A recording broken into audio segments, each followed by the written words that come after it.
So I'm on my 20th year of teaching since I've qualified. It has been a mixture of being a classroom teacher, being a mentor to both students and to newly qualified teachers. And in the last 2 years, I'd say the year prior before I joined GESS, I had a leadership role with an educational organisation. So that was working with newly qualified teachers who were going through their induction and probation. A mid-career teacher, coming from banking, and then having my 2 boys, I think it was quite clear for me at least that raising 2 boys who were 16 months apart, I did not want to return back to my banking lifestyle. I kept gravitating towards teaching because I think when I was reflecting upon what really made me happy, what gave me satisfaction in what I did, it was looking for those aha moments. Teaching really was kind of almost like an obvious choice for me. It was just the bigger question for me really was more about how do I go about it? How do I make this happen given where I am, given that I've been so far away from schools, from going to school myself, how do I go about it? And that was a journey that was, that I took ultimately to get to where I am. Yeah, so I am a secondary career teacher. I was a cowboy and a river guide, and then I went and became a builder for 25 years. And I went back to school to earn my master's in education. Since then, my family's been taught for 5 years in Mexico, and then we're in 2 years in Bangladesh, and now this is our first year at the GESS school in Singapore.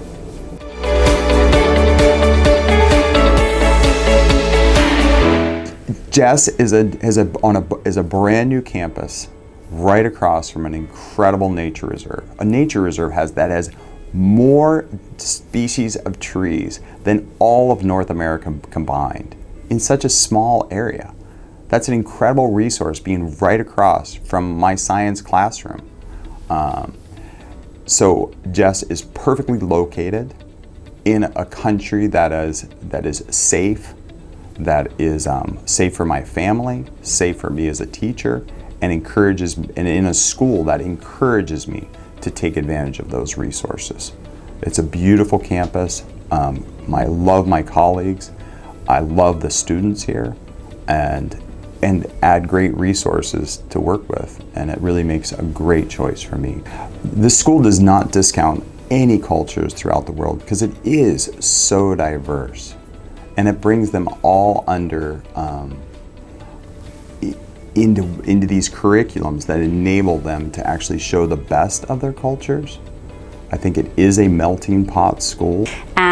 For me, I think teaching at GESS is different to anywhere else because of its openness. I think it's open-minded is how I would describe it. Being open to change, being open to inclusion, being open to diversity from cultures. But for me, I suppose as a teacher and as someone being a staff member, it's really about what I can bring to the table that will be considered, that will be taken on board. I think that for me is hugely important, and it has been to date a very collaborative space for me. It's amazing to walk into a fabulous facility here. We have the best of everything, so that makes my job all the more easier. It makes it more interesting because I get to use an awful lot more maybe equipment than I have before in terms of IT and how to integrate that. That then brings me on to say that we have fantastic ed tech coaches here to support us.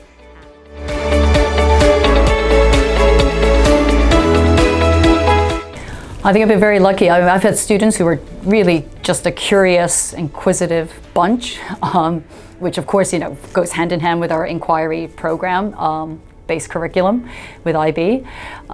They're really open-minded and I think appreciative of where they are. So the context, of being here in Singapore and the opportunities that provides them, but also just by virtue of being here at GESS, and what that provides for them.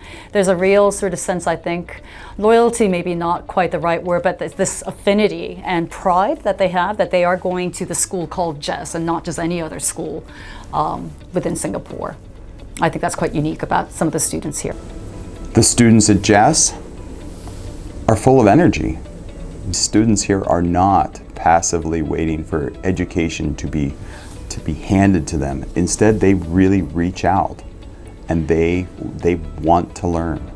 and I really appreciate that. And so I would say they are active learners. My classroom is always student directed, so the students initiate what they want to learn and how they want to learn it based on our, for me, the IB curriculum. And the kids have no problem taking control of that and really pushing their learning to higher levels. The students here are really active learners inside the classroom. They are amazing to adjust to anything that you might present to them. They will give it a go. There's never reluctance to it. And they will give you some good constructive feedback of how well it worked or how we can maybe do it better the next time. So I think for me as a teacher, it's that really nice collaborative space between your students and you as a teacher.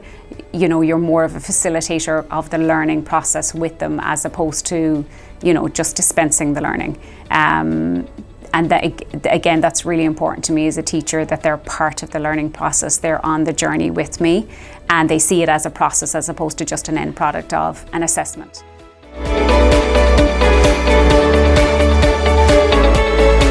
One great memory I have is the year I was teaching grade 2 at the time. A student came to me from Catalan, and she was a selective mute.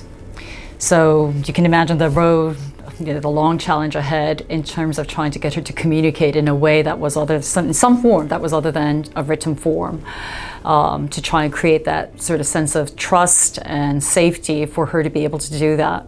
But again, it was a massive teamwork and team effort, on the part of all the teachers that were involved with her, and also with her dad, creating these small little goals towards reaching that big overarching goal of ultimately getting her to speak. And that first day, that first moment when she whispered something in my ear, having to keep that cool, calm facade of not reacting, not making such a big deal, but being secretly just so excited about the event. I think that'll always be with me for a long time to come. I mean, I think the kids that I really admire the most are those that come to us with really no ability to speak English, really with zero English. But by the time they leave, the grade, they are speaking, they're talking, they're reading to some extent, and writing. I think, well, as a teacher, I really enjoy those moments, but also, I think it's that moment when you recognize that they see it in themselves and they see the progress, how much they've made. I think those are always going to be special moments as a teacher here at GESS. That has been one of my best memories, is just having debates with my students. We definitely push being self-advocates and being strong debaters, because we need people that are not afraid to speak up and speak. The memory is just how engaged the entire class, those kids that usually are maybe silent, have an opinion. And for them to feel like their opinion is heard and validated was really, really important. Number one thing, the teachers at GESS care about kids. They care about the students. They all have personal relationships. You walk up and down the hallway, you can see teachers talking to the students, not only about academics, but also just in conversation. And you can see that the kids really respect the teachers and feel comfortable being around them. And that's really, really important. You want a kid that wants to be in your classroom, feels comfortable sitting down and comfortable asking questions and engaging in the classroom and feeling like they're accepted for their thoughts, their opinions. These are incredibly highly qualified teachers. I mean, academically, they are really at the apex of their, a lot of mature teachers, not only in their careers, like you're getting the people that want to be here because their education affords them the opportunity to be here. Yeah, so experts in their field.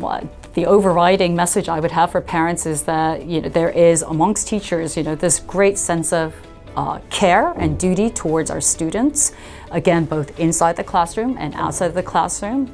And around that, performing that care of duty, there is a lot of flexibility that we provide. Again, I've mentioned the learning support, working with learning support, with the counselors and with EAL to achieve those goals. But again, because of the inclusive nature of our student population, we really respond very flexibly. It's not there's a cookie cutter way that we approach how we take care of students, and that's the end all be all. Depending on the student, depending on the cohort, it always mutates to the needs of the child, to the needs of the students. And I think that's a big strength that we have at our school.